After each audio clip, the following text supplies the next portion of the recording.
Bismillahirrahmanirrahim. Assalamualaikum warahmatullahi wabarakatuh. Syukur alhamdulillah kembali di channel Ilmu Cahaya Dunia Akhirat. Sebelumnya saya ucapkan terima kasih kepada semua yang hadir. Salam dan salawat kepada junjungan Nabi besar Muhammad Shallallahu Alaihi Wasallam. Manusia yang rajin beribadah, manusia yang ucapannya baik, manusia yang pakaiannya berjubah panjang atau berhijab panjang, belum tentu mereka adalah manusia yang sudah berkesadaran. Belum tentu mereka sudah berkesadaran. Ada beberapa ciri-ciri yang bisa dipelajari untuk mengetahui manusia yang sudah berkesadaran dan manusia yang belum berkesadaran. Biasanya manusia yang sudah berkesadaran sebelum mengucapkan kata-kata atau sebelum bertindak itu dipikirkan sebelumnya. Dipikirkan. Nah, baru kemudian bertindak. Sedangkan manusia yang belum berkesadaran mengeluarkan kata-kata atau bertindak biasanya itu tidak dipikirkan sebelumnya. Mau marah, langsung marah. Dan manusia yang sudah berkesadaran, kehidupannya atau pembawaannya itu tenang. Kalau kita melihat mereka, seakan-akan kehidupan mereka tidak ada masalah. Karena jauh dari kata mengeluh. Sedangkan manusia yang belum berkesadaran, biasanya setiap hari itu mengeluh. Ada aja yang dikeluhkan. Masalah uang, masalah harta, masalah anak, masalah kesehatan, masalah cuaca, itu semua dikeluhkan.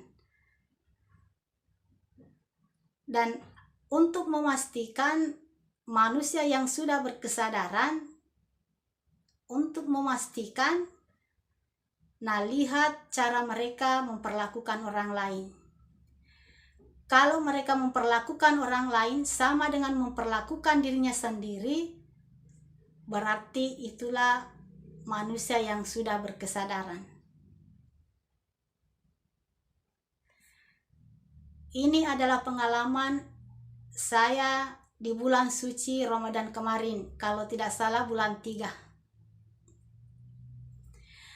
Karena saya sudah menyampaikan ilmu lewat media sosial, sudah 2 tahun lebih saya bergabung di media sosial.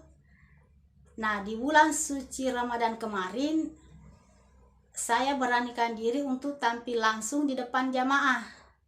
Ada 4 masjid yang saya tempati mendaftar. Hasilnya, alhamdulillah cuma 2 yang menerima saya. Yang 2-nya tidak menerima saya. Nah, apa kira-kira alasan mereka sehingga mereka tidak menerima saya? Apakah karena saya seorang wanita atau karena saya tidak memiliki gelar? Karena pada saat kita mendaftar, yang ditanyakan panitia masjid adalah, ibu gelarnya apa? Hajah, profesor, atau doktor? Dan ibu mondok di pesantren mana? Saya jawab, saya tidak memiliki gelar dan saya tidak pernah mondok di pesantren manapun. Saya cuma ibu rumah tangga. Nah, mungkinkah karena data-data saya ini sehingga mereka tidak menerima saya? Alasan dari salah satu masjid, karena ada 2 masjid yang tidak menerima saya, alasan dari salah satunya karena katanya semua malam sudah terisi. Semua malam sudah terisi penceramah, sudah ada yang mengisi, tidak ada yang kosong. Tetapi malam berikutnya saya hadir untuk sholat tarawih, ternyata tidak ada yang hadir, tidak ada penceramah yang mengisi. Nah, apa kira-kira alasan mereka sehingga mereka tidak menerima saya? Apakah saya marah? Tidak. Apakah saya kecewa? Tidak. Kalau bersedih, iya. Saya bersedih bercampur rasa bersyukur, karena saya yakin keputusan Allah jauh lebih baik daripada keputusanku. Dengan cara mereka memperlakukan saya, dengan cara mereka tidak menerima saya, nah sebenarnya mereka telah menunjukkan jati diri mereka yang sebenarnya. Dari sini saya tahu bahwa oh ternyata di sini, di masjid ini, imam masjid dan pegawai syaratnya belum berkesadaran, kesadarannya masih rendah. Mereka telah menunjukkan jati diri mereka yang sebenarnya, bahwa sebenarnya mereka belum berkesadaran, kesadaran mereka masih rendah.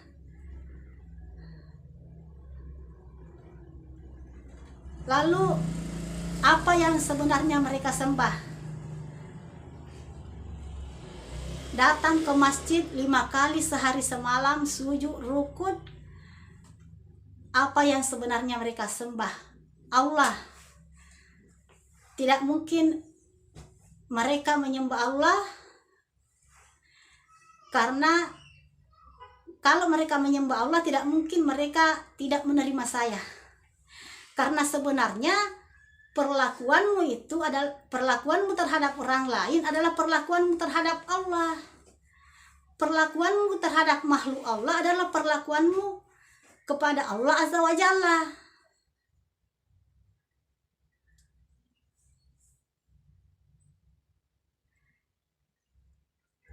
Dan mungkin bukan hanya 2 masjid ini, mungkin di luar sana masih banyak masjid yang masih memperlakukan makhluk Allah seenaknya. Mungkin masih ada di luar sana imam masjid dan pegawai syaratnya belum berkesadaran, artinya kesadarannya masih rendah.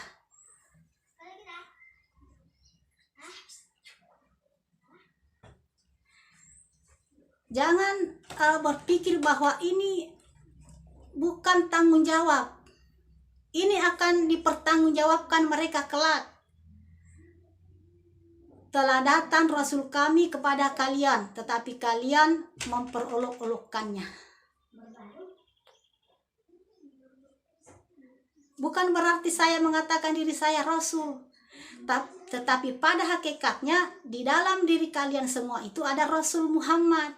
Semuanya ada Rasul Muhammad.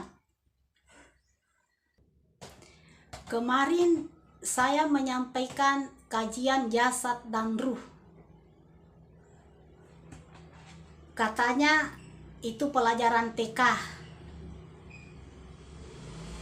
Kalau jasad dan ruh pelajaran TK, karena kita sudah tua, nah mana hasilnya, mana buktinya, mana pembuktiannya? Kenapa masih banyak yang memperlakukan makhluk Allah seenaknya? A, B, C, D, E itu adalah pelajaran TK. Nah, buktinya kita sudah pandai membaca, kita sudah bisa membaca. Nah, tapi kalau jasad dan ruh adalah pelajaran TK, mana pembuktiannya?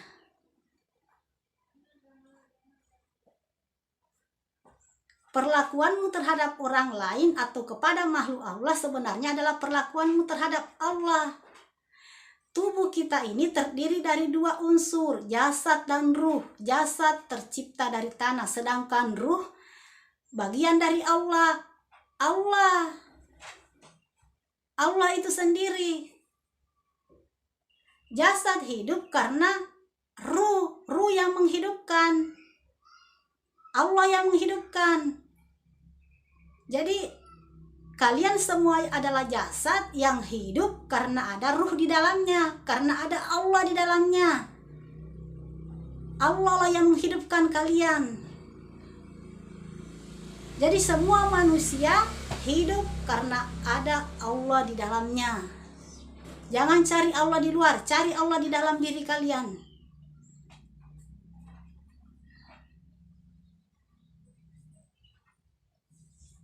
Kalau seseorang menipu orang lain, Nah, maka orang ini bersiap-siap juga menerima tipuan dari orang lain. Karena apa yang ada di dalam dirinya juga ada di dalam diri orang lain. Bukan hanya manusia, tetapi hewan pun. Hewan pun hidup karena ada Allah. Tidak ada yang hidup di dunia ini melainkan Allah. Tidak ada yang bergerak melainkan Allah. Jadi perlakuanmu itu adalah perlakuanmu terhadap orang lain atau terhadap makhluk Allah, itu adalah perlakuanmu terhadap Allah Azza wa Jalla. Bagaimana pendapatmu jika yang dilarang berada di jalan yang benar dan diberi petunjuk, sedangkan yang melarang berpaling? Maka celakalah orang-orang yang sholat, yaitu orang-orang yang lalai dari sholatnya. Artinya orang yang sholat tetapi tidak memakai makna sholat.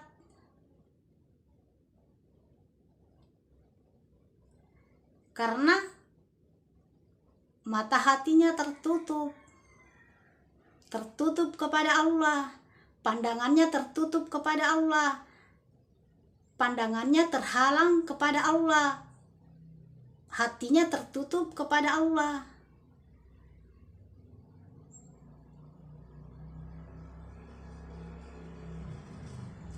Jadi jangan tertipu dengan manusia yang rajin sholat, manusia yang pakaiannya berjubah panjang atau berjilbab panjang. Jangan sampai tertipu bahwa mereka adalah orang yang berkesadaran.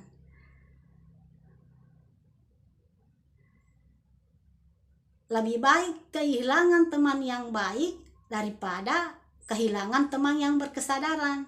Teman yang baik belum tentu kebaikannya sampai di dasar hatinya. Sedangkan teman yang berkesadaran sudah pasti memperlakukan kita dengan sadar.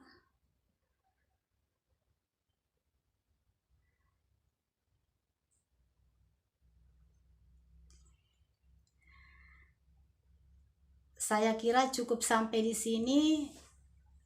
Saya Wardah Arida meminta maaf apabila ada kata-kata saya yang kurang berkenan, dan lebih dan kurangnya mohon dimaafkan. Assalamualaikum warahmatullahi wabarakatuh.